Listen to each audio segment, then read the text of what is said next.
বড় মাছ রে তো ছোটো ছোটো করে খেনে কাটলাম আর বড় মাছ আর ছোটো মাছ একসাথে খেনে রানলাম। এর কারণ জানতে হইলে একটু পিছনে যাই।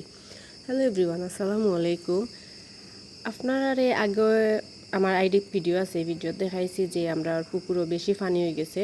তো আজকে একটু বড়শি লইয়া গেলাম পুকুরে, গিয়া দেখলাম কই দেখি মাছ আছে নি।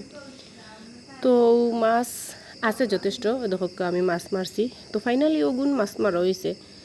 তো ছোটো ছোটো করে কাটার কারণ হয়েছে গিয়া যেহেতু এখানে মাছ একটা আর পুকুরও মাছ মারার সময় দর্শকর আমার কোনো অভাব আছিল না।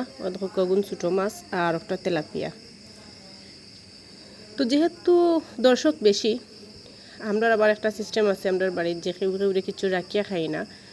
তো দেখো একটু মাছটারে মাছের ঝোল করমু আর বড় মাছ ছোটো মাছ একসাথে দিলাইছি, কারণ যেহেতু পরিমাণে সামান্য তার লাগে একসাথে দিছি।